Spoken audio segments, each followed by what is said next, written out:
without words. I could hear you, loud and unclear. Like a pillow over the mouth of an ex-fiancé or a bad memory. Yesterday's hard-on inspiration is long forgotten. Today is the dawning of a new day.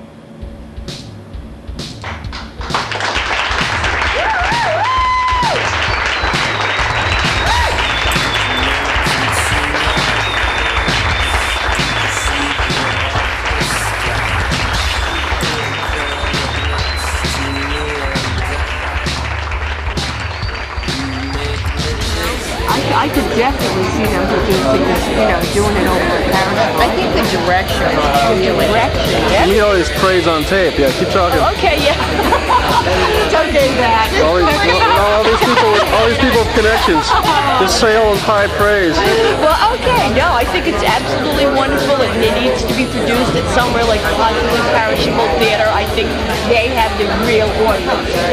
I think that it would be great if we could see it there. Right.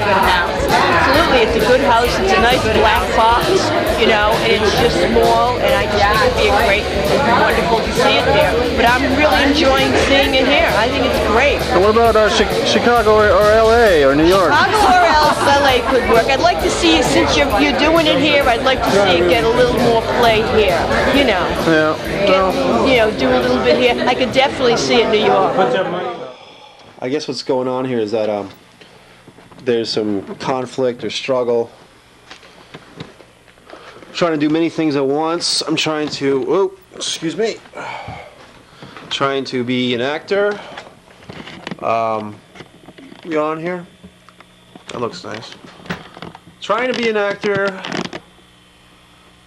Trying to be some type of pseudo documentarian about a guy making a movie. Got a perfectly good script, which has not been accepted at Trinity Repertory Company. Like, they're the end all of everything.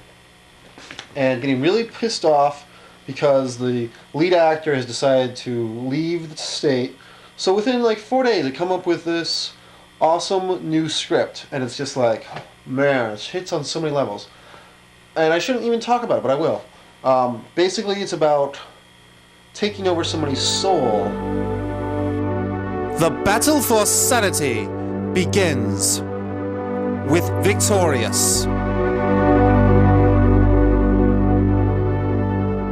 An original night of theatre in 2 parts. Feed the hungry wolf. Do you know what I like about women? 2 men are watching sports. Pass the potato chips. We don't have any. Pass the popcorn. We don't have any. Pass the cheese whiz. We don't have Pass any. the pretzel. We don't have any. And in his mind he thought, I should have stayed home. But what he said was, Want to order a pizza? addicted to over-the-counter. Here is my story. I have been addicted to the unaddictable, the inaddictable, the non-addictable, the anti-addictable, things that shouldn't be addictable but are. I have taken vitamin E for muscle comfort and growth, and I have been so comforted, and I have grown so much that I cannot go a day, a single day, a day that is single unto itself. It exists without the preface of a yesterday, or without the hope of a tomorrow. Not 24 hours, but a day, beginning with the morning, the time I finally got out of bed. And why isn't time in bed important if it's time well spent? And ending with the night, or the next morning, the time I finally went back to bed. Although it should be noted that the bed did not constitute the day, as I may or may not have returned there for a short nap. I have taken vitamin E for muscle comfort and growth, and have been so comforted and have grown so much that I cannot go a single day, without taking one of those liquid gel caps. I've been spotted. I've been caught with my bottle of liquid gel caps, and my girlfriend had said, Vitamin E, that's great for the skin. She raped my bottle and abducted my pills, and smeared maybe a handful, maybe even a week's worth across her face, all in the name of... That's great for the skin. I sat like a neutered cat, staring at my balls, thinking, my God, I need a new girlfriend. In the computer lab, I sit with the other heads and chests, which are at other terminals, and I wonder if we could stop the internet. If we want it. And I wonder if we could stop email. If we want it. And I wonder if we could stop cable access, cable in the classroom, digital satellite, straight-to-home video, interconnect, A and B, statewide access, public access, backyard wrestling. If we want it. And just shake hands with our neighbors like we used to do in church. If we want it. Okay, here's the story. Do you remember growing into your face? No. And neither do I, but it happens to us all. Because for a while there, our features were too big for our face. Our eyes, Our nose, Our ears, our eyebrows, our lips, our sits. our teeth. and we were awkward. But at some point, we grew into our faces. And now we don't see too much, Smell too much. taste too much. hear too much. And we don't look too good. But we all have the potential, Someday. to look really good. And we were all comfortable with ourselves and our bodies. End day one analysis. This seems like what it should be, but it's not what I had planned. Don't forget, the poem that got away, beginning, middle, end, characters, plot. Don't forget, end quote. Exhausted, he began his day. The days were running into each other now.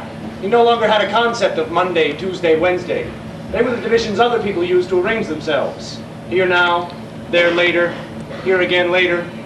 His life was now different than that. He had accepted the assignment to walk as a street person, homeless, vagabond, a beggar, a bum. The promise of publication, the first since the incident. He didn't mean to steal George Carlin's jokes. He didn't even like George Carlin. Fuck, shit, bitch, and 4 other words. That's how he knew George Carlin. And now George Carlin's doing 10, 10, 3, 2, 1 commercials. What justice. Standing in front of a makeshift stage. Carlin used to be a revolutionary. Now he's on the opposite side, selling. Part of the King's Army, part of the plan, part of the man. I'm writing something that's gonna blow your panties off.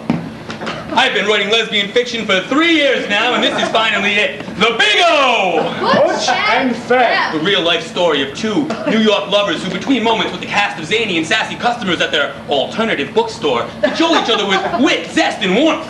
Butch and Fat. Grab the Big Apple tight and take a bite! Laugh as they cajole each other with the most intimate of inside jokes only girls will understand. Cry as they struggle against the sea, staying afloat in each other's embrace, making a wave when they can. Understand their passion, their pain, their personal triumphs. This is your story! This is your life! Starring Ellen DeGeneres and Anne Heche coming this fall to ABC. Day 2, Journal. The celebrity critic. Shut up. Oops, forgot. Resume day 2. The poem that got away.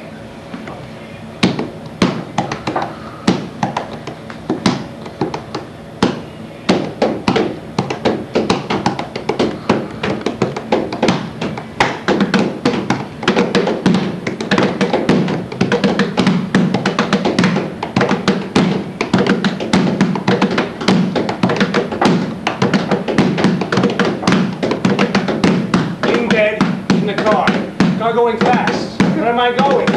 In a car, going fast. What's so important that I need to be in a car, going fast?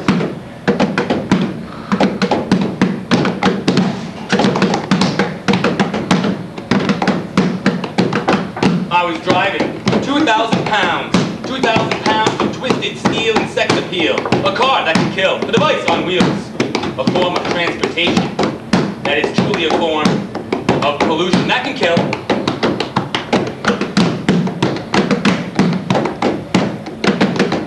That I don't need, but I do. Because I hate, or should I say, I dislike, the bus. Public transportation. I do not hate the bus, but I do hate people that ride the bus. Because the people that ride the bus scare me. Because they remind me of a family reunion, except it's not my family. It's like the family of a spouse who took me to their family reunion and then dropped me off and left me to deal with his family. And after having the kids, and after you died, that's what you did. But that is not the point.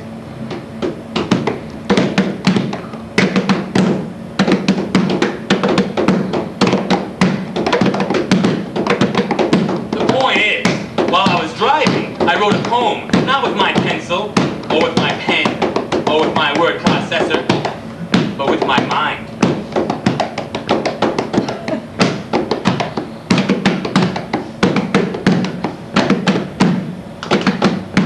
Words written in gray matter, on short-term memory.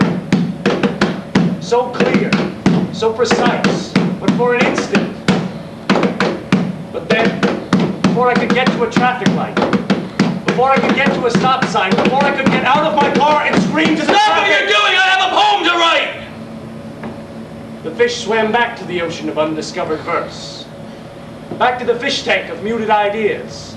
As if, frankly, Anne's diary had never been discovered. And the lies were still known as the truth. And all I can say, The poem that got away was this big. end day 2 analysis, done. She and I were not friends. She had her life and I had mine. She had her vagina and I had my penis. And sometimes they met. We woke up to the sound of screaming. Our child had just been born 6 weeks earlier. This was not the sound of little Jeffrey. It was the blood-curdling sound of an old woman. The sound of my mother. She had come to stay with us after the birth of little Jeffrey.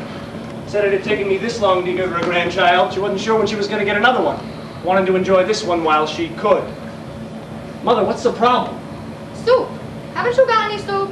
Mother, what are you talking about? Soup. Haven't you got any soup? Oh, Mother, we don't have any soup. Linda doesn't like soup. Gives her gas. A mother who doesn't like soup? My grandchild will not be brought up in a house that does not have soup. For the love of blessed Jesus, haven't you got any soup? Oh, Mother, we really don't have any.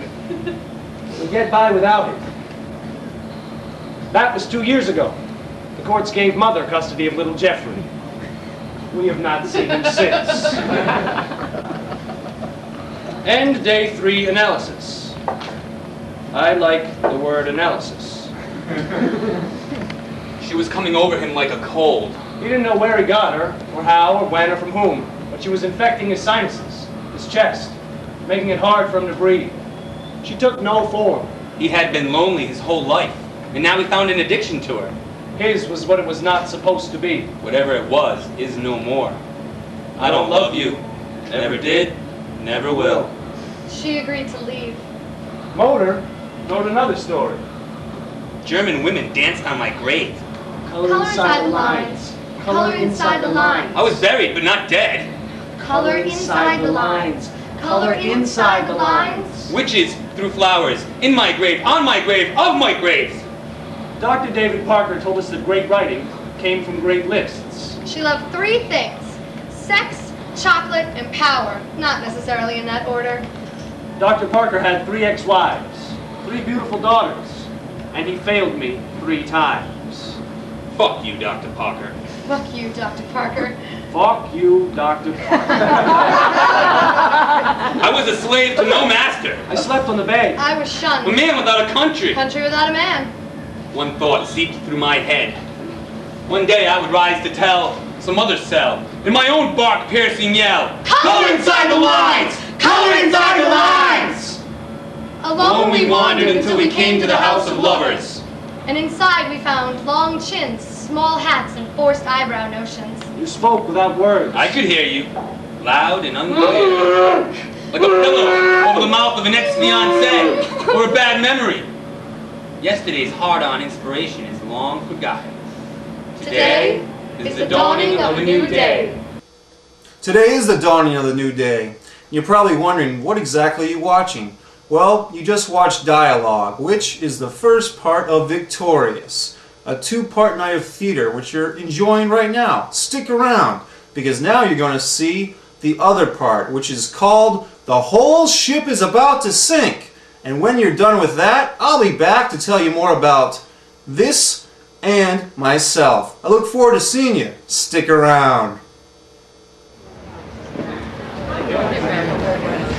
Can't use the camera light. Okay. You're gonna have to do it with available light, I alright? got it on off. Okay, just so Okay. you know, because I just saw the light This flash fucks on, everything and I'm up. like, ah, don't do Okay.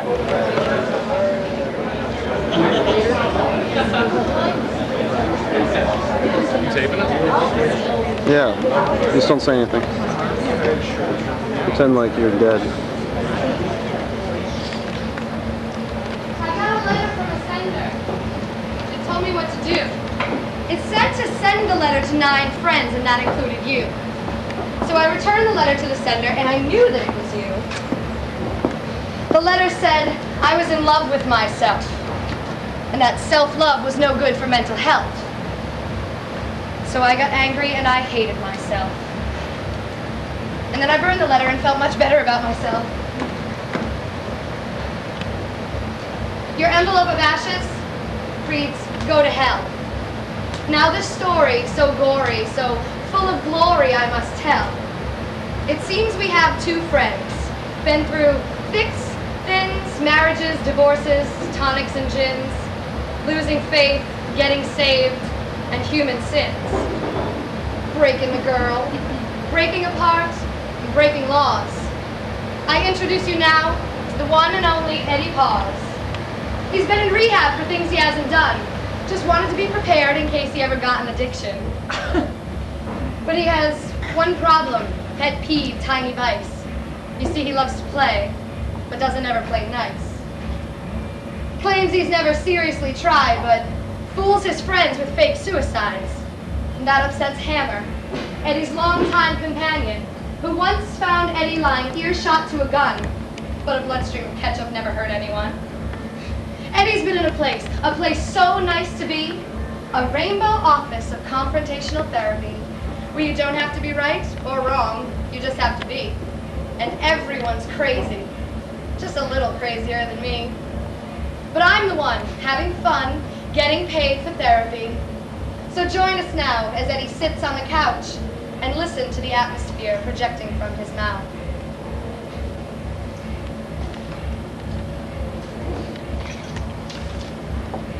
So what turns you on? What do you mean? What makes you want to live? What do you mean? What gets you excited? Nothing. I want to die. No, you don't. How do you know? Because if you did, you'd be dead. Suicide is not on a things to do list. If you wanted to do it, you do it. It's that simple. Nothing's that simple. It is for me. Why for you? Nothing stops me. I do what I want. I am in the existence. I am the moment. You are Ted Nugent. No, I'm not him. I'm me. Who are you? What if I said I was you? Are you? No, Why not? I couldn't be you. You're fucked up. And what are you? Confused, depressed. What are you depressed about? Nobody knows I'm here. I walk among you, silent in my presence. Nobody recognizes me, what I've done in the past. Lives owe themselves to me. This universe depends on me. On you. Not on what you see as me. This is a shell, a container. I am the box. Many gifts are in.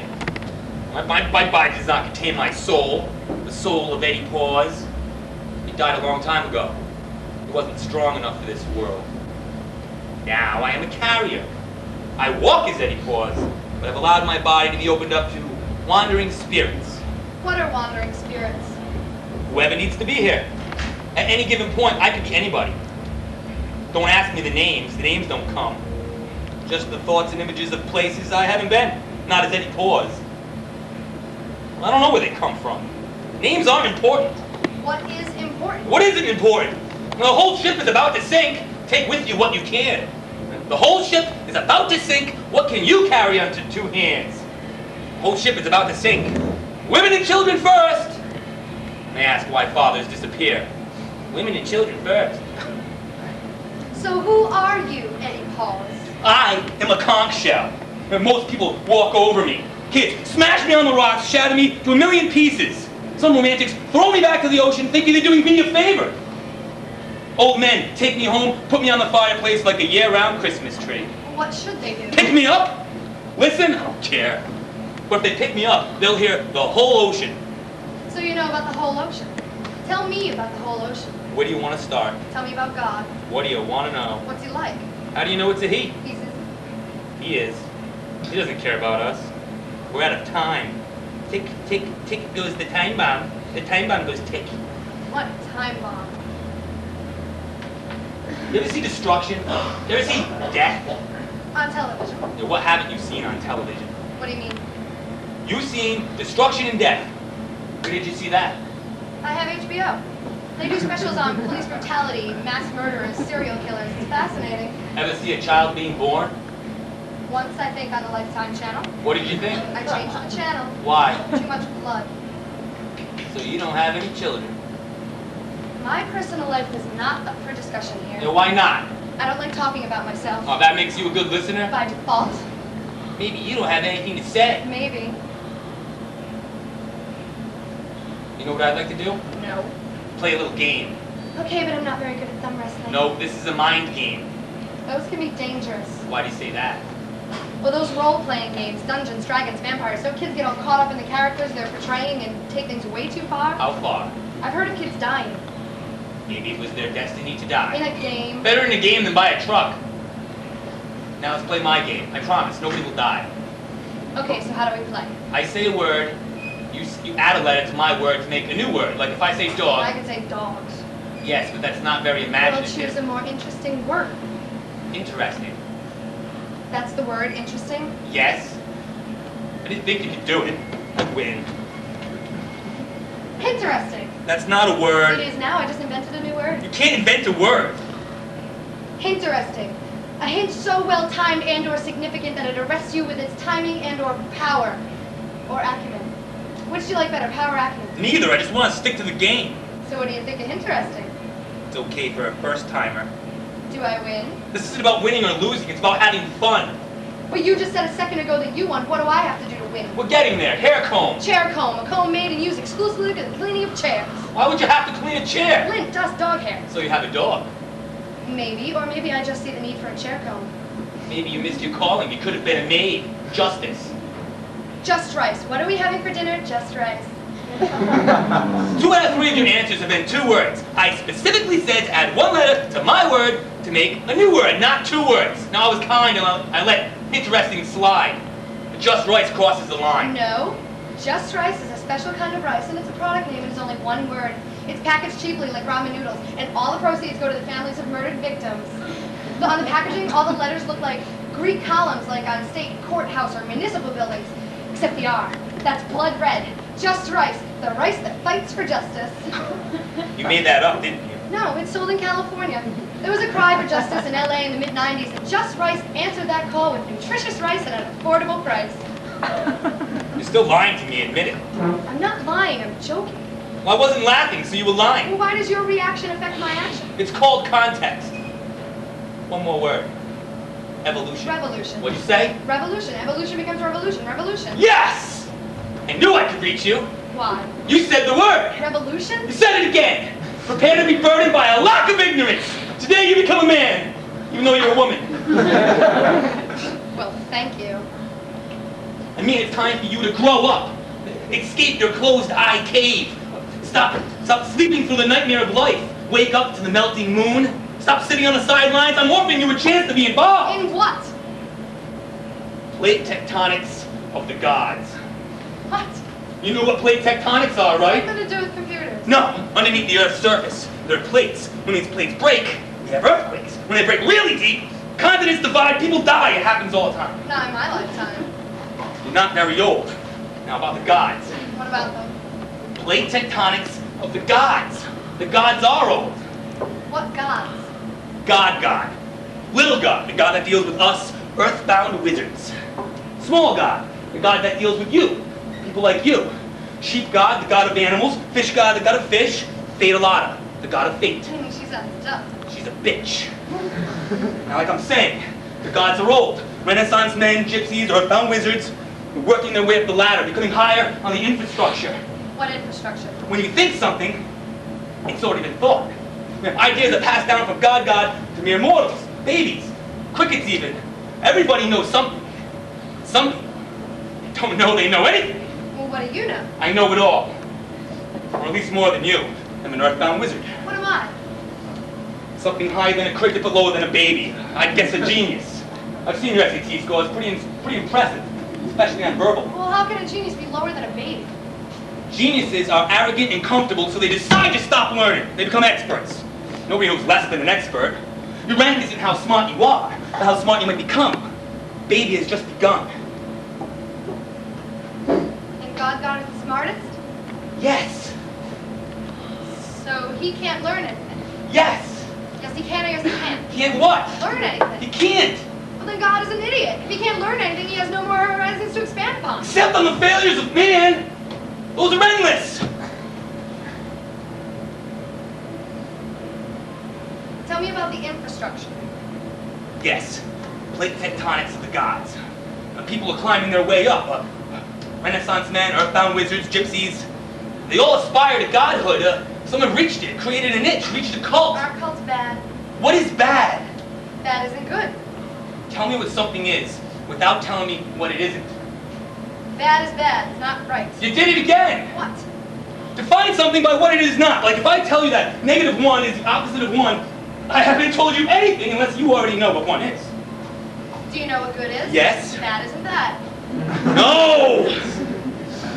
You have to make your definition assuming I don't know what good is. Going back to my analogy, if I tell you what -1 is, by telling you it's the opposite of 1, I haven't told you anything unless you already know what 1 is.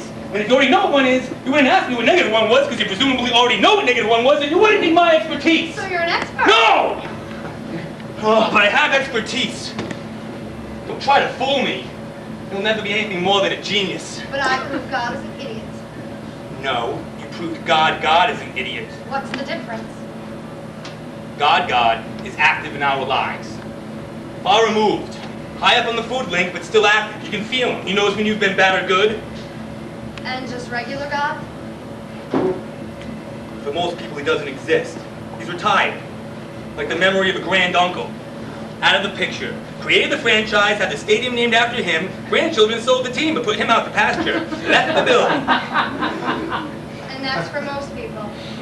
But not for me. God wants me dead. How do you know? Because God's making me suffer. Why? Because I made a deal with the devil. Back and forth.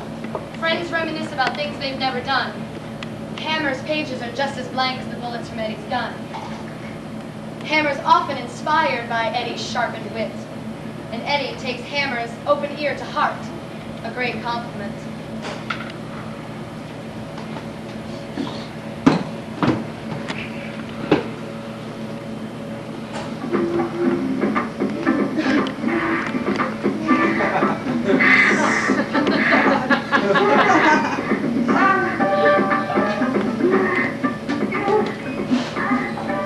Laid yet?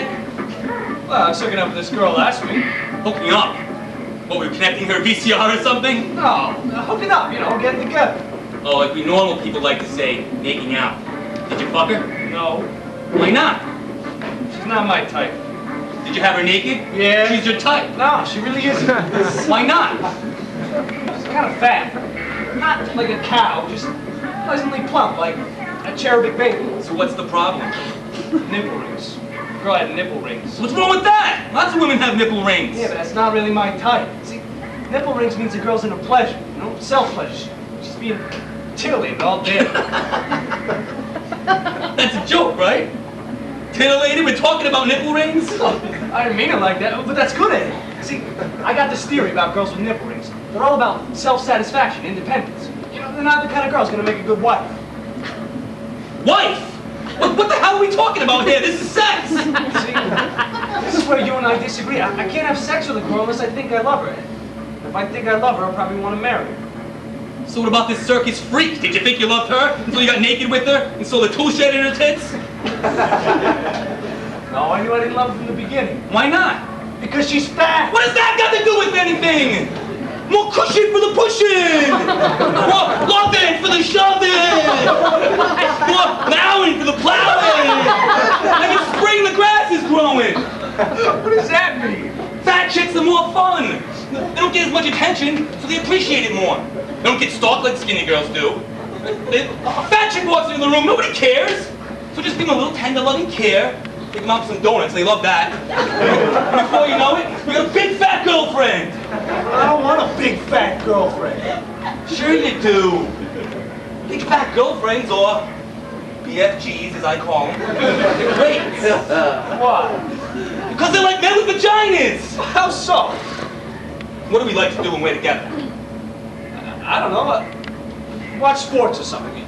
eat out or something. Go to the movies or something. I don't know. No, you do know. That's exactly what we like to do. And guess what? What? Fat chicks like to do that too. Really? Yes, really.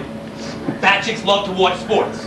Because most of them grew up daddy's little couch potatoes. And they grew up watching sports. So they're used to farting and belching and ordering pizza. They don't take these acts as signs of sloth. They take them as tokens of love. Love between man, woman, and television. And women have great memories too, so you don't gotta explain things like sacrifice bunts and icing. I don't and, understand. Yeah, neither do I. But you know what I really hate? What? Goaltending in basketball. But isn't that the point? Keep the ball out of the basket? I mean, how can the judges determine the arc of the hands? Whatever. How can the judges determine the arc of the hands? Those hands are like big bony baseball gloves. But tell me more about fat chicks. Okay, like I was saying, fat chicks like to watch sports and they love movies. How come? Because they get to dress up, go out, get fed popcorn, and sit in their ass for 2 hours. Sounds great. And for $20, that's a date, pal. With a skinny chick, you got to do it. A disco, a show, a club. Instead of sitting in a nice air-conditioned theater all in silence, you gotta talk to this skinny bitch all night. I know! So what about eating out? Fat chicks like to do that too? Of course. Let me back up here a second. Tell you about the 2 types of skinny chicks. Wait, 2 types? Oh yeah. This has been scientifically proven. The first type is naturally skinny. You know, those high metabolism, stripper quality pieces of ass. Sometimes can be recognized for a lot of tattoos and small tits. These are the ones that tend to ruin men's lives. You take this one out to eat, she's gonna snark down food like a damn pig. Steak, potatoes, death by chocolate desserts, all the stuff that constipates the rest of us. Naturally skinny chicks devour that shit. How come? Well, a naturally skinny chick is like a camel. She can go for long periods of time without food or water as long as she has cigarettes.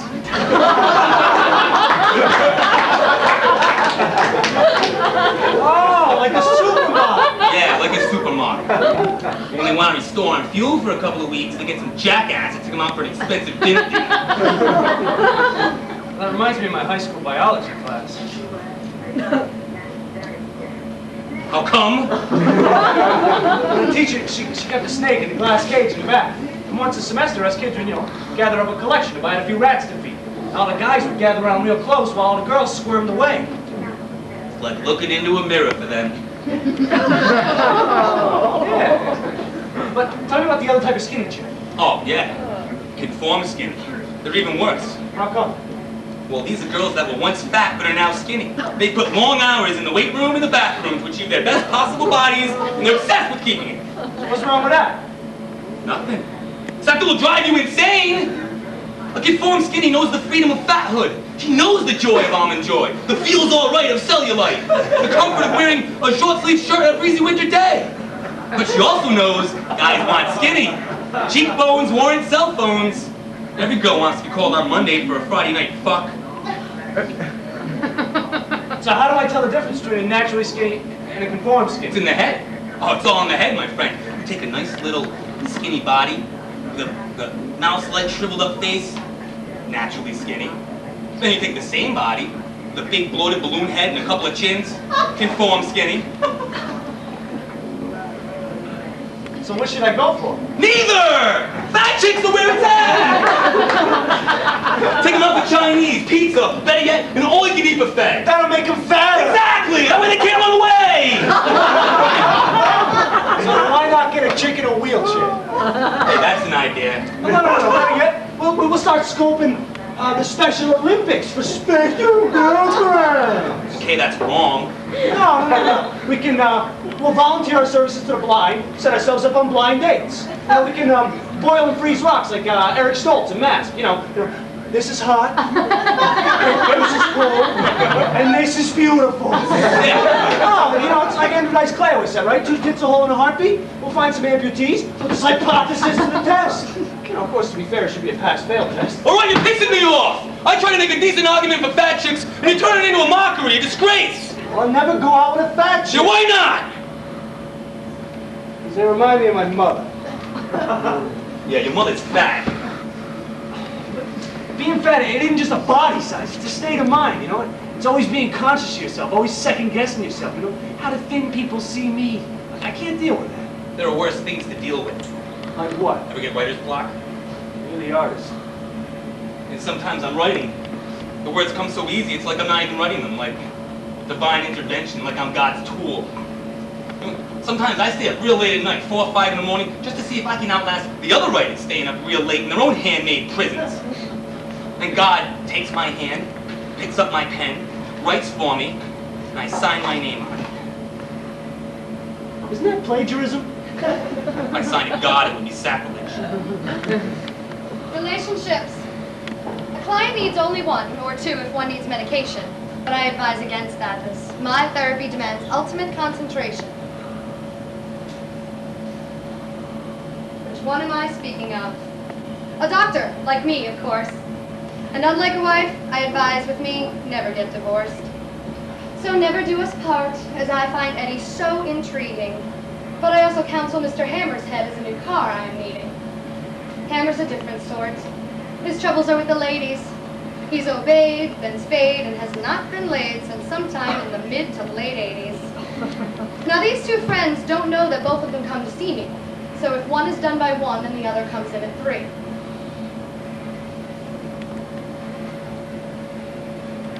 Hammer needs a new love. So for a girl he's been praying, and we engage in role-playing, so his sperm he might soon be spraying.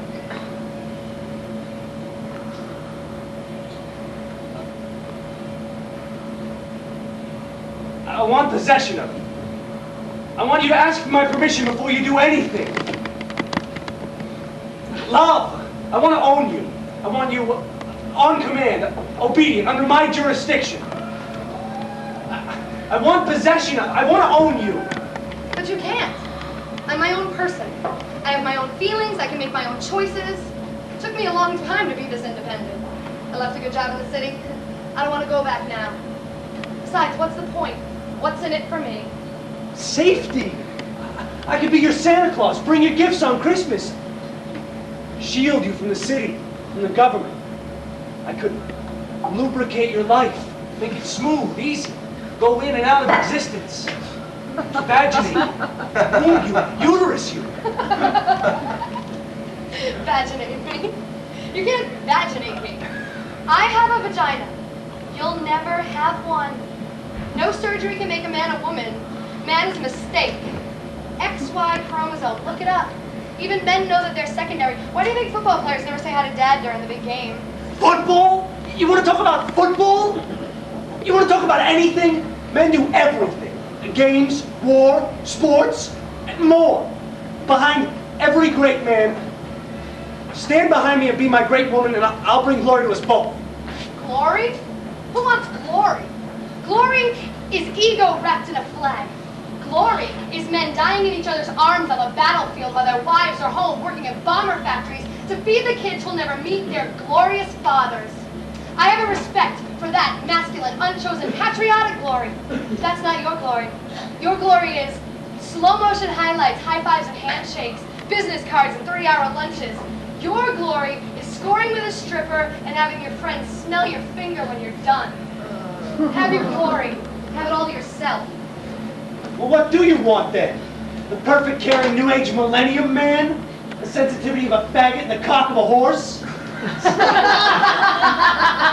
Maybe you're a lip licker. Maybe you've given up on Dick and Harry. So before you go voyage into a world of armpit hair, granola bars, and indigo girls concerts, let me offer you some advice about the beloved tape triangle. Once you get in, you can't get out. You'll be lost in there forever, like the way that baby Jessica McClure was in the well. Alone, scared, no one to hear your cries, until you're rescued by a man with a flashlight. Then suddenly, you're on the evening news. And you grow up knowing that you peaked when you were 6, you got a gimp leg and a guilty conscience. Why a guilty conscience? Because Mr. Flashlight committed suicide when the Today Show with Jane Pauley and Brian Gumble stopped calling. So what's the point? You are what you are. I am what I am, a man. Never think you could be me. Huh. I don't want to be you. You're a sad, sick little man, trying to overcompensate for the lack of sexual fulfillment by degrading women. Maybe if you start to believe your own lies about them, that women are worthless and need to be diapered like children, you can hide from the feelings you have of them. Fear, shyness, insecurity. When was the last time you talked to a woman? talking to you, aren't I? I'm getting paid to be here. I'd never talk to you outside this office. I'm sorry. I shouldn't have said that. Why, is it true? No, it's not. If I saw you outside the office, I would say hi. Hi, Hammer. How are you? But what if I wasn't your patient? What if I was just some guy in a bar? What if I tried to buy you a drink? Would you let me? Well, it depends on what you were dressed like. I like men who are dressed nice. If you were dressed nice, maybe. You're a... No. Let's get back to the exercise. Tell me I'm a cunt. You're a cunt. And you've never seen a cunt. I could be a 6-foot-tall cunt with blood dripping down the sides, and you wouldn't know whether to fuck me or call the National Guard. Dan Quayle! Dan Quayle! I have no respect for you. Hey, you know how some people have an innie belly button and some people have an outie? I bet you have an innie penis. All shriveled up like a tortoise in a hot tub. You have no libido. You don't even want sex enough to connive a woman into it. You'd rather just feed off hate and misogyny. I don't hate girls. I just don't think I understand. What don't you understand? Well, it seems like I've tried everything. I used to just be myself, but that didn't get anywhere. It seems like all the girls just like bad boys. So then I tried doing that, but I don't like tattoos. So I shaved my head bald, but then I got beat up by a bunch of black guys. How come? I must have thought I was a skinhead or something, but I was just trying to pick up chicks. I found out later I was wearing black high-top sneakers with white shoelaces, and that's some type of Nazi skinhead code for white supremacy. Well, when the shoelaces that came with my sneakers wore thin, I just bought some white ones on a whim. I thought it would look cool, you know? The contrast of white on black. But apparently it's some type of political message, and coupled with my shaved head, I guess I can't really blame him for beating my ass. Still seems a bit unborn. Well, I also called one of them nigger. You did what? I said, what's up, nigga? I thought it would be cool, you know, because they were all calling each other that. I get a lot of mixed messages from MTV, you know. I think Kurt Loder's a vampire. He's this host of the MTV news breaks. He's like the Gordon Soley of MTV. Who's Gordon Soley? He's a Walter Cronkite of professional wrestling. He's been a broadcaster of professional wrestling for over 5 decades. He knows how to say suplex. It's French. It's like souffle, but with a play instead of a play. It's souffle. So what do these men have to do with you? These are the guys I've looked up to. Cronkite, Loder, Soley, wise men, prophets. Vampires. Oh yeah, Loder the vampire. You ever see him interview Madonna? No, I don't like Madonna. She's an exploitive whore who will do anyone or anything to get what she wants. Television time. Her only worth is that she's proven that women can get by on style over substance just like a man. She's our generation's Elvis. Yeah, well, it's like Loder and Madonna are sitting on his love seat, which is, you know, really lurid and suspect already. And Loder's wearing all black. It seems like he's just about to turn to Madonna, bite into her neck, and then turn back to the camera with her jugular in his teeth. He's so into it. It's like they got some type of secret, like they run a sex dojo somewhere together. He freaks me out. I think he's the guy that writes songs for bands like Korn and Marilyn Manson. And I also think he had something to do with Cobain, because he's really into Courtney Love, too. There's just one time, he's interviewing Madonna, and Courtney Love comes out and interrupts. It was like 2 girls and a guy. I wonder if he got a 3-way out of it. What did you get out of it? It seems like there are no rules, you know? I be a good person. I believe in God. Heard all this before. Why? Why not? Why not have a little faith that all the bad people get what's coming to them? We may not all deserve what we get, but we get what we deserve. At least you won't wake up and want to spit in the mirror. I've never felt that way. I have. When? Some days I wake up and there's the guy I met the night before lying next to me, and he may or may not be cute, and I may or may not remember the sex. And then I go to the bathroom and I look at myself, and I'll feel disgusted. It's like I'm giving away pieces of myself to these dregs who aren't even worth it, instead of concentrating on making myself a better person who deserves someone I can really care for. One-night stands don't make me stronger. They make me weaker. It's like I'm taking bricks out of a house, and every winter the house just keeps getting colder. Well, then you should be with a man like me. A man like you. Yes! A good stay-at-home man. A man who enjoys renting videos and eating at crab and lobster buffets. Honest, earnest, trustworthy, loyal. Obedient, kind, courageous. Are you a man or a Boy Scout? Scout's honor, I'm a man. Someday I'll show you how great a man I am. How? I'm writing something. All the guys I've told you about, they've inspired me to be a great prophet. The great movies I've seen, Like what? Goodfellas, Highlanders, all the classics. The great autobiographies I've read. Like whose? Kelsey Grammer's, George Foreman's, Charlie Chaplin's, Howard Stern's. They've all made an impression on me, a lasting impression. Now I'm ready to take their knowledge and show the world my insight. Sounds to me like you're just going to compile other people's knowledge into your own idea. I expect a sloppy, derivative, repetitive, jargon-based misfire. Well, thank you. Except about the sloppies. This work's going to be clean. Every thought will be on a new page. Sounds like it'd be great to read in the toilet. That's a great idea. Can I use that? No, come up with your own ideas. Frost once said, there was a fork in the road and I took the road less traveled and it has made all the difference. In other words, you'll never be insightful by quoting from famous people. Go out, get some real-life experience. That's what makes an interesting writer. I don't want to be an interesting writer. I want to be rich. Eddie should write a book on how to get fine women. And Hammer swears to abide by all the lessons he's been given.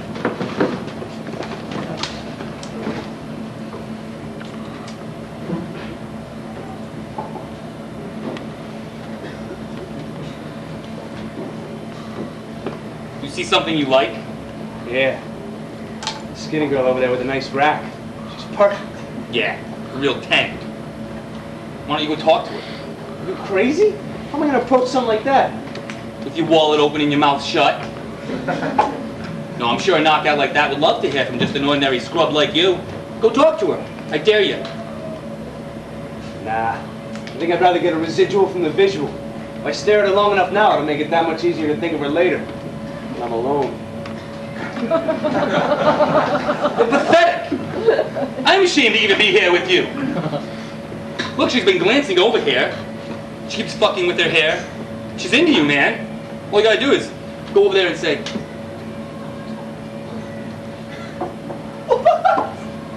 I know some women love flattery, but is that a compliment? it's the granddaddy of compliments. Give it a shot, you panty waist. All right. If it works, I owe it all to you. You can name the baby after old Uncle Eddie. Excuse me. Is your name Jesus Christ? No. Why? Because that's the first thing I said to my friend when I saw you over here. Oh. Is your name Goddammit? No, why? Because that's the first thing I said to my friend when I saw you walking over here. Did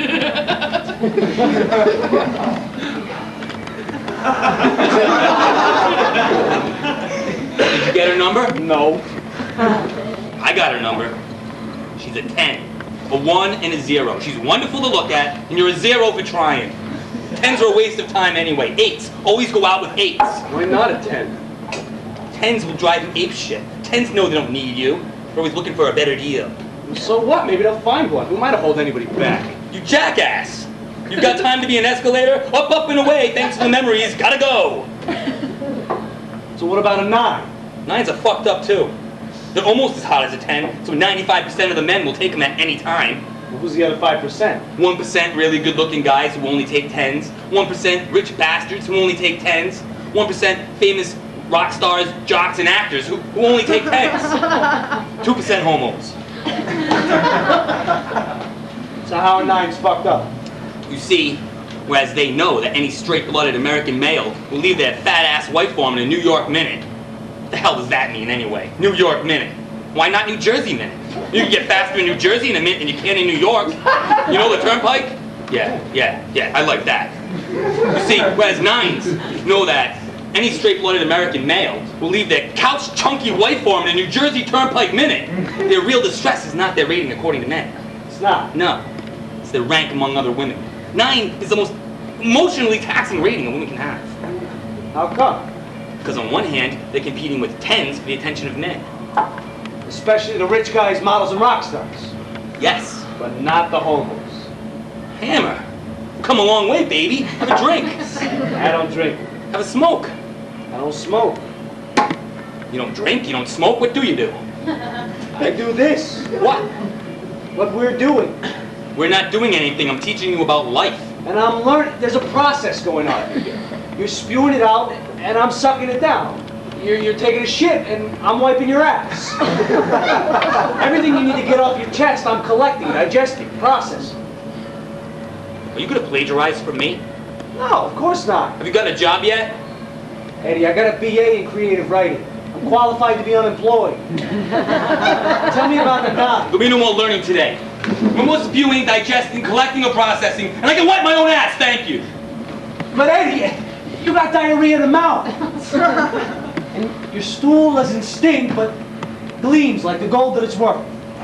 Somebody needs to be collecting all these beans and seeds of knowledge and planting information trees for the poor. The intellectual poor, like an apprentice or a protege, or a ghostwriter. And that someone's you? Eddie, I heard this on the radio. AM said it, so I know it's so.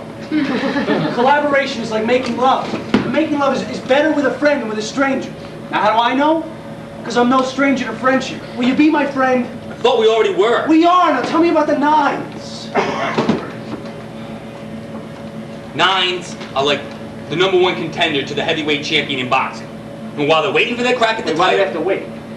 because suspense builds intrigue. And because the manager of the champion is playing mind games with the #1 contender. But most importantly, the promoters are trying to build up interest for the big fight, trying to get like box office or pay-per-view audience. Interesting. It is. It really is. Now, it's customary during this negotiation period that the champion gets this time off. He's the proven goods, gets all the time he needs to train. But the #1 contender, that's another story. Now, he needs to fight another challenger during that period, someone ranked between 2 and 10 in a high-profile tune-up fight. How come? To get the #1 contender exposed to the American public. To get him used to fighting under the bright lights in the big city. Basically, to get interest built up for his match with the champion. Now, it's in the #1 contender's best interest to fight that tune-up fight.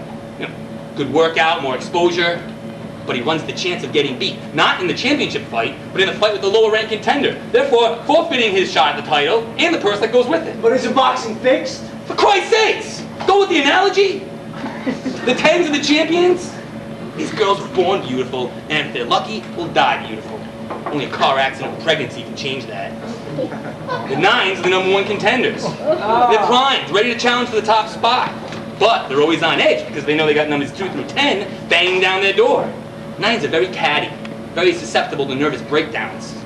Very likely to cheat on you just to prove to themselves they're still attractive. That's ridiculous. I know. Stick to 8s. Not so much hot as they are cute, good enough. They often look like somebody famous. I once had an 8 who looked like a Muslim Liv Tyler. Now that sounds pretty interesting. It was great. I once had an 8 who looked like a slimmer Kirstie Alley mixed with a blonde Salma Hayek. Wow. Oh, it's amazing. I love real women who look like celebrities. All the fun and fantasy and none of the ego or paparazzi. Yeah, I always used to find myself masturbating to celebrities. Remember Electra Woman and Dinah Girl? No. They were 2 superheroes in the Crop Superstar hour. I always used to run home to watch that show. Deidre Hall, she played Electra Woman and she was the mom to Dinah Girl. They'd run around the world saving it in tight spandex. I mean, it was a total rip-off of Batman and Robin, but I loved it every I second. remember the Crop Superstar Hour. They had several different series within the hour and they rotated each show. I always got pissed because they canceled my favorite. Land of the Lost? No, Dr. Shrinker. He was an evil scientist. Oh, yeah, I love evil scientists. Yeah, me too, but they canceled Dr. Shrinker. And he had the coolest theme song. Dr. Shrinker, Dr. Shrinker, he's a madman with an evil mind. Dr. Shrinker, Dr. Shrinker, he's a madman with an evil mind. I was saying. I always used to run home to jerk off to Deidre Hall. I loved Deidre Hall when she played Shannon Doherty's mom on Full House. No, that was our house. You had Shannon Doherty living in your house? Yeah, you really know. Tell me more about the 8s. Right, there are other kinds besides the celebrity look-alike. There's the just a little fat kind, which would be good for you. Or the pretty girls with small tits. I can deal with that. Or the ones with good bodies but facial disorders, like eyes too close to the nose, which usually means some inbreeding a few branches up the family tree. So many 8s, so little time. You really love your 8s, huh? Yeah, I do. Why shouldn't I? 8s offer the best of all worlds. I mean, they're attractive enough to fuck, even for a few months. And they're not unattainable like 10s, and they're not human bombs like 9s. And since I know you're the type, I think an 8 would make a good wife or girlfriend for you, Hammer. Just make sure you get a fat one or a naturally skinny one. So what about sevens? Seven's a dog.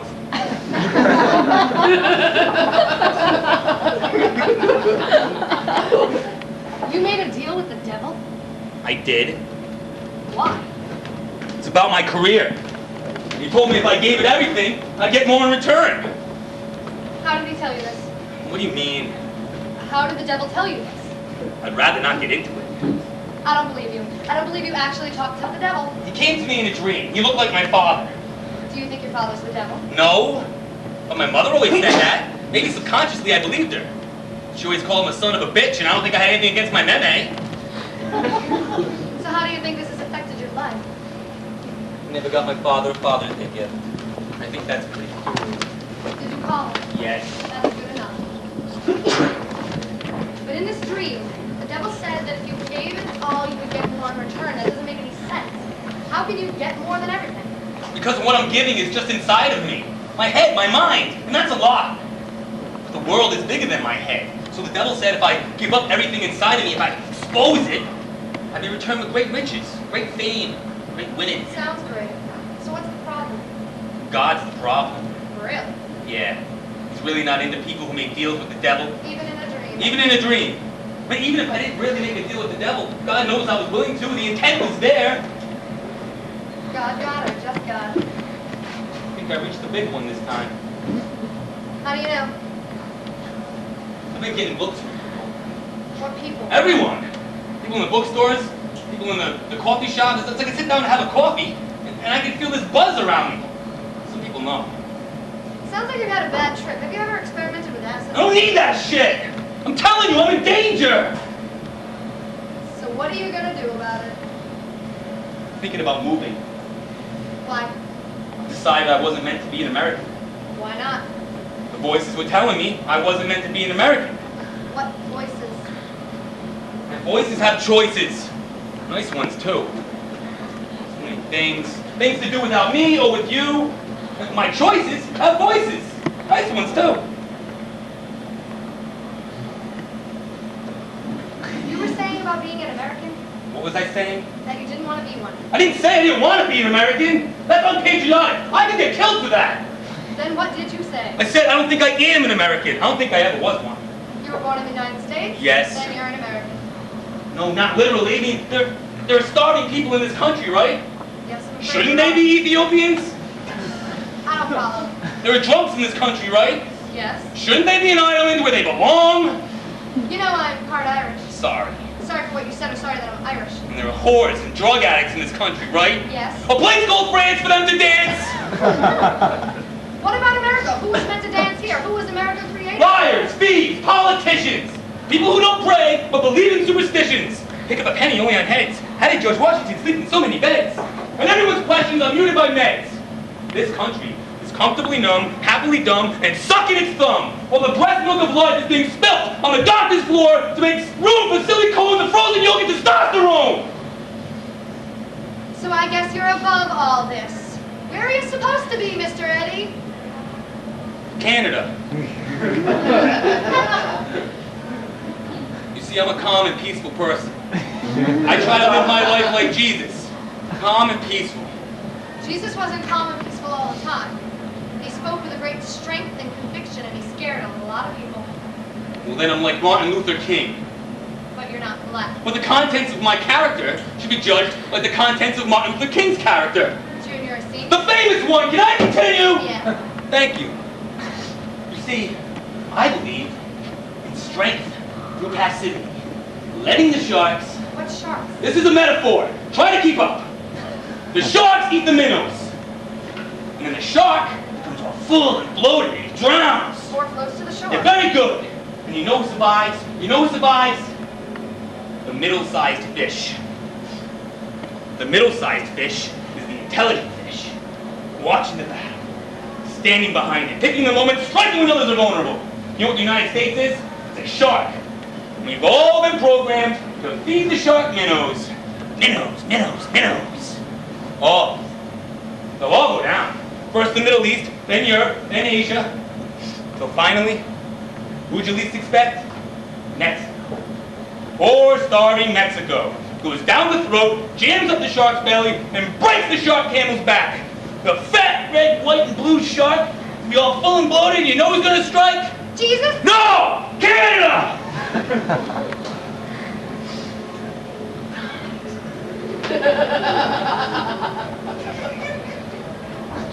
Canada is the middle-sized fish. By that time, I'll be in Calgary, calm and peaceful. Probably spending my days as an artist, my nights gathering inspiration in the city. I'll be in a men's club. Canada's home to the classiest men's club in the world, watching the most beautiful women in the world disrobe. Women who have said goodbye to their countryside villages, their urban plights, their forgotten pasts, and flocked to the enchanted city of Calgary, like damsels seduced by the ministry of the medieval fair. This is your fantasy? This is my reality. One unsuspecting night, I'll be with a Nova Scotian taking liberties on my lap, with my third eye on the high-definition television, which the United States would have liked to have destroyed the technology for, if it hadn't been for a secret agreement between Calgary and Japan. Between some beautiful ladies' breasts, I'll catch a glimpse of a cable network devoted exclusively to hockey, a sport exquisite year in and year out, unlike your American baseball, which can only generate heat through a rigged home run derby. Sosa, McGuire, my ass. Give me Gretzky and Messier. The hockey will be disrupted, though, by a special news report from the calm, peaceful Tom Brokaw. Did you know he was Canadian? Brokaw will say with the slightest of smiles, "We regret to report that the shark has sunk." Full report at 11, eh? Now back to hockey. For a second, maybe 30 seconds, maybe 5 full Canadian minutes. Us fine Canadians, us fine Calgarians, will pray for the rest of the world. For family and friends we left behind, the sharks and the minnows that didn't listen to Canada's wail. The silence will kill us. Some dancers will begin to cry, but then we'll hear the voice. It's time to leave you all behind. If I'm not back again this time tomorrow, carry on, carry on. Freddie Mercury will be resurrected? Maybe. But I was just hoping for a jukebox, a machine proven to have a heart. Freddie's voice will lead us to our new American reality. A reality without America. Like the first shot fired in the Civil War. We'll realize that we are the chosen ones. We are the ones eating apples and killing snakes in the new Garden of Eden. And since it's not even our job, we can't even bury the dead. Just try to ignore their stench. And I'll celebrate my pulse rate with a truly fine Calgarian draft. Not a Samuel Adams lager. While a tight little American orphan stripper gives me the first all hands on deck, double orgasmic lap dance of the new world. And what about your deal with the devil?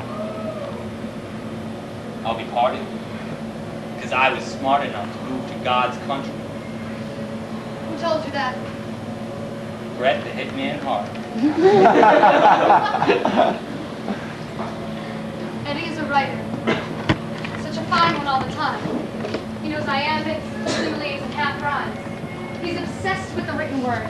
Spent 10 years searching to redefine absurd. Sits alone with a typewriter and a phone. His summer novel will be ready in the fall, just in time for his next agent's next call. Consider this the great movie's great trailer. 1,000 words are worth the picture of failure.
Who you gonna call?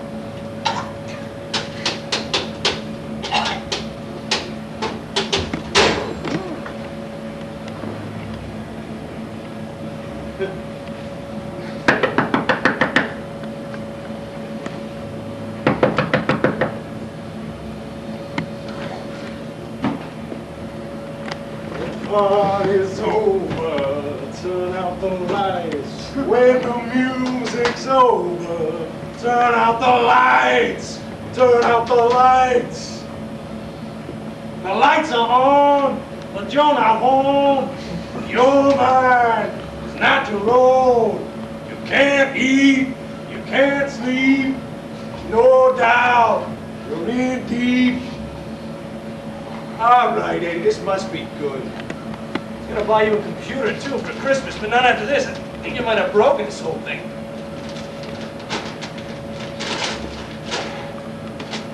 All right, let's see what we have here. Eggs, cheese, cat food. Just kidding. No, really, Eddie, here's your lasting tribute. Dear friends and family, your selfishness abhors me. My life is wasted on such friends. I'm the one that got us into this calling circle, yet now all of you call each other and no one calls me. Heaven doesn't have area codes, person to person, and three-way calling. Goodbye, cruel world. Please don't page me. Your prodigal son and lifetime companion, Eddie Parks. That's real good, Eddie. You really reached out and touched me. Eddie? Something in the air that day must have let the spirit pass. And to the finder, from a sad soul, a sad spell was cast. First one to touch his body, the first one to read his note, the first one to speak the words that never left his throat. Now living as his friend and also as himself, Hammer needs twice the love, which can only double my wealth. Sometimes I feel violent. What times? When people don't listen, I feel like I could just hurt them. What do you want to do? What do you mean? You said you could hurt them. I want to know how. Physically, financially, emotionally. What did you have in mind? Physical, simply physical. I want to shove them, you know? Push them. No, I really want to fuck them up, you know? Press their heads against the wall. Why their heads? Because I feel like their head is the downfall of the human existence, you know? The brain that thinks instead of the heart that feels. I know it's just make-believe, but... Well, go with it. The eyes in the head. How people see things is always wrong. They don't see them for what they are or how they should be. They see them for what they're not, what other things are. People see things as being incomplete unless they cover the same territory they're already familiar with. The glass is half full. No, this isn't about optimism. It's about accepting new ideas. Not even accepting them, just being willing to engage in a discourse with them. I'll argue, but don't shut me out. Hear what I have to say, then tell me I'm full of it. But don't hang up the phone before I have a chance to call. Sound like a telemarketer. I've worked that job. I've had several I didn't like. You know, work is doing something you don't like for money. You know what doesn't work for a living? Prostitutes. They get paid to have sex. Sounds like a good deal to me. That's not an original idea. You don't think women actually enjoy that line of work, do you? Hey, who said anything about women? Anybody can be a prostitute. Male, female. You know, I think there are more than two sexes. You know any homosexuals? Yes. You think they're born that way or do they choose to be? I think it's a choice. Like I choose to be here wearing these clothes, they choose to have sex with certain people, which classifies them as a certain stereotype. You ever meet a gay man? Yes. You ever notice how a lot of them have that lisp? What do you mean? That gay lift. Yes, I've noticed. And the same facial features. A lot of gay men have the same soft facial features. So? It's like Down syndrome. They're like a breed. You know, that's ironic because they call us the breeders.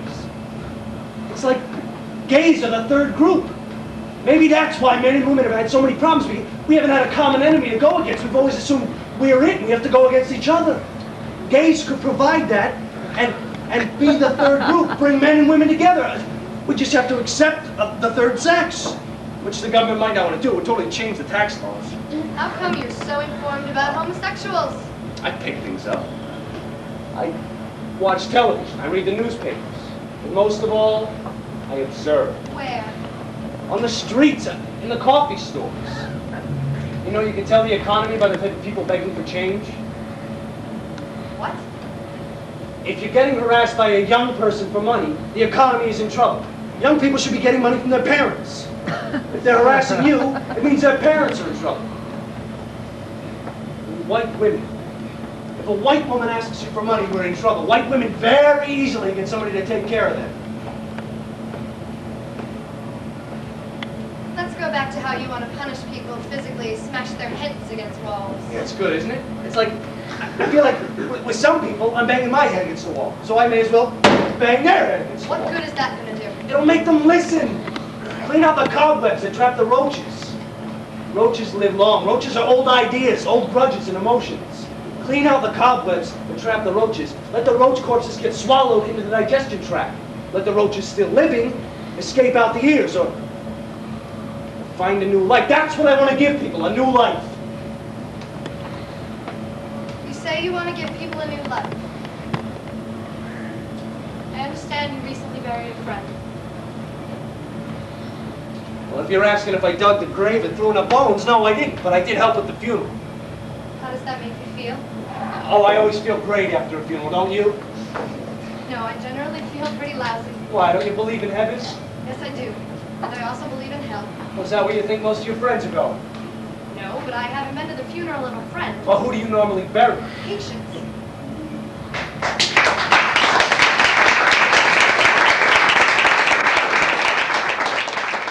Victorious, the play that you just saw, you're probably saying, you know what, that was a great, great play, Mike, but it's not a movie. A movie is filmed with cameras, lighting, grips, plenty of grips on a movie set, whatever a grip does, and it wasn't a film, Mike, it really wasn't. Well, you know what, it would have been, but I blame one guy. I blame one guy, folks, and that's Jim Bray. And you're going to find out why, because Jim Bray quit Victorious, and right now you're going to see why Victorious, the film, why it hasn't been made, folks. Here it goes. Here's why Victorious has been at a standstill.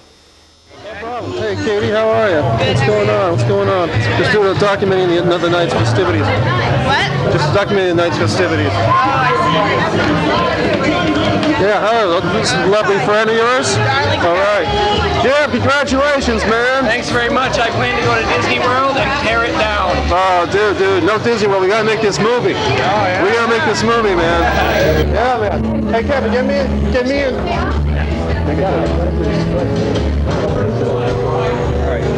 All right, dude. Fucking nice work, man. This is the guy. This is Kevin. This is Jim. Nice to meet you. Get us on camera together, man. We're gonna make this guy a fucking star, man. Victorious, a film coming up. This guy, man, is gonna fucking pull it together. This guy did the set, had his lines done before anybody else.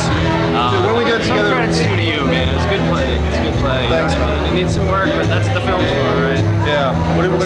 I need to talk to you about a couple things. All right, cool. Well, I'm taping me. just keep taking it. No, keep taping it. It's cool. Can we talk about this somewhere else? Yeah, sure. We'll talk about it. John? All right, let's make this real. Listen. I need to talk to you about a few things. Sure, man.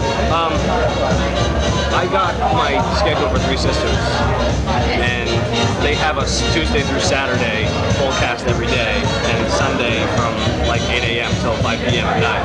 That's a lot of time, yeah. I don't like, I'm taking 5 classes and I don't shit. have, plus I have to work on Sunday nights. Oh, I so just don't have, scheduling's tough I right just now. don't have space, man. I'll tell you what we'll do. What we'll do is we'll do the stuff with the other two, with Katie and Mike.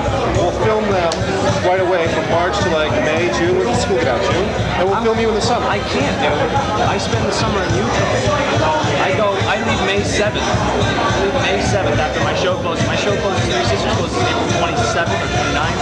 And then I leave May 7th to go to Utah for the summer, and I don't return until August 5th. I want to help you, dude, but Dude, you're cast. You're in the movie. You gotta be in it. I don't mean to be a dick, man, but I haven't signed a contract. I have to do what I have to do. Yeah, a man of your word. A man of your word and a man of your circumstance are two different things. Man of his circumstance? What kind of shit is that? That's exactly what it is. Life throws shit at you and you deal with it how you deal with it. You prioritize based on That scene was staged. The next one is real. The playwright tries to convince the other actors that they should embrace his idea for a new approach to the film version of Victorious and accept the playwright himself as the new actor to play Hammer! I designed that. You see the back of it? Like, do that. Like, that's But I like it. Oh, I know, but it has nothing to do with him personally. I mean, he's not doing this personally because of you, and you're not doing this personally because of you. But I think now you're taking what happened and creating this whole big rigmarole to Yeah. We're heading out. Okay, I'll see you later. We don't have plans for tomorrow yet, so maybe we'll catch up again later. Okay, sure. Oh, so here we go. Thank you very much. Thanks. Good acting, huh? That's me and Jim Bray doing a short two-man act called Jim Bray Quits Mike Messier's Play on Wednesday night, and then they try to reenact that on Sunday night for your pleasure. Good long title for a short little thing. But basically the truth of the situation is that Jim got accepted into a Shakespeare festival in Utah that summer with his lovely girlfriend, who at the time she was his lovely girlfriend. She's still lovely, but not his girlfriend anymore, I guess. And they went off to Utah, had a great summer, I guess. Meanwhile, I stayed at home, and here I am, trying to keep my composure in a restaurant, trying to make sense of the evening. I had tried to pitch the idea of making Victorious kind of a Looking for Richard, which is an obscure Al Pacino movie for those of you that know it. Making a documentary on February 27th, 2000. Watch this footage, folks, and you'll see me at my absolute worst. Worse than this.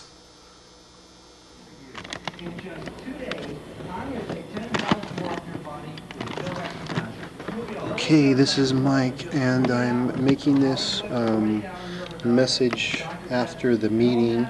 You probably saw me talking to Katie and Mike. I was trying to give them the idea about the whole, do I look good?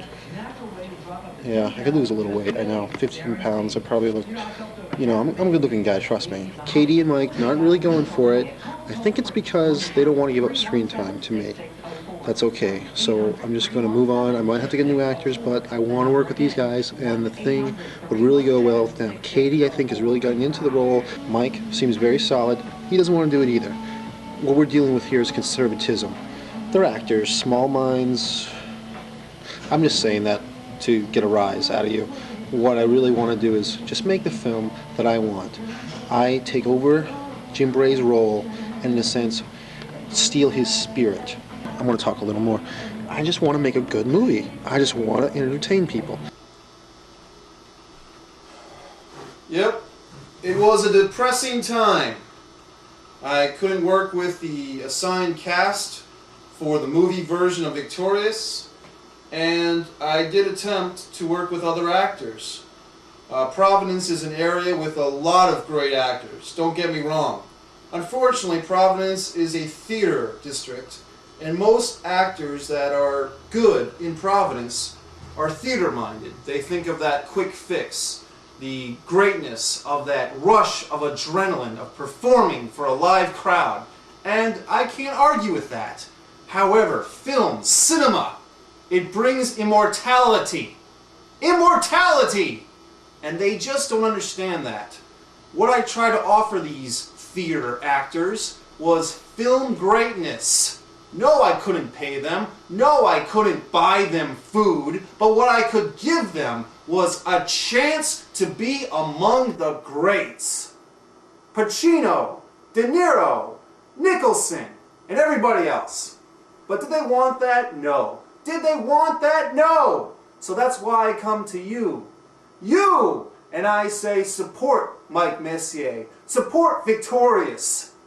And let's make this the greatest movie since American Pie. The greatest movie since American Gigolo. The greatest movie since American Beauty. The greatest movie since America itself was created.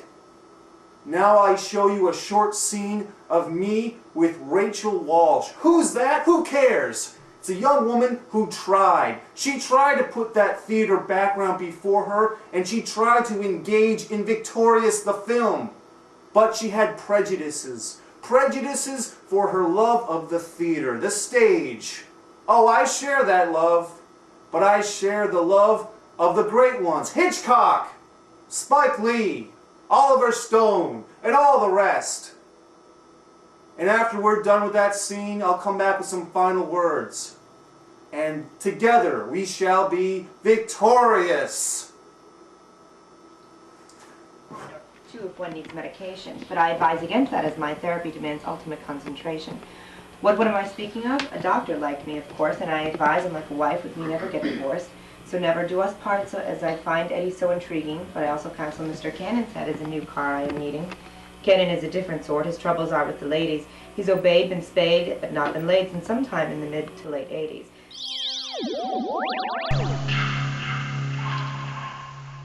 Now these two friends do not know that both of them come to see me. So if one is done by 1, the other comes in at 3. Cannon needs a new love, so for a girl he's been praying.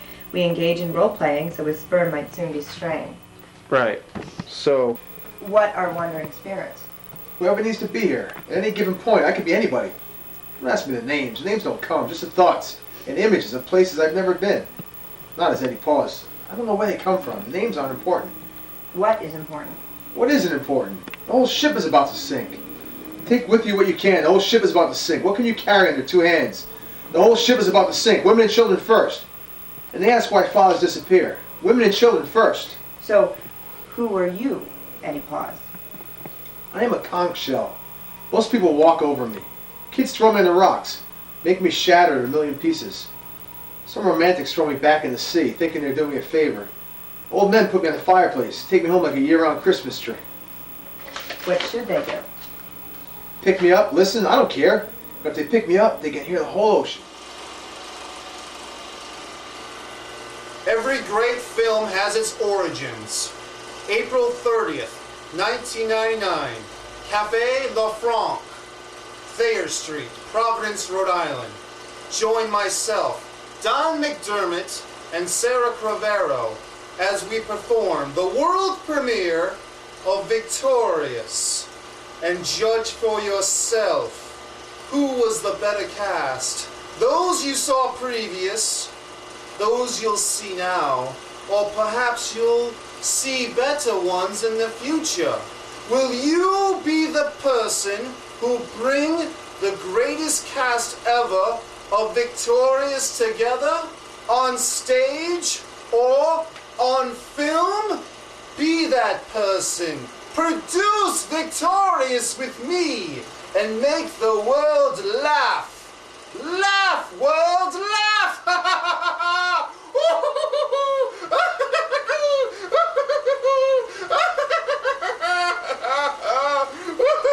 So, what turns you on? What do you mean? What gets you excited? What do you mean? What makes you want to live? Nothing. I want to die.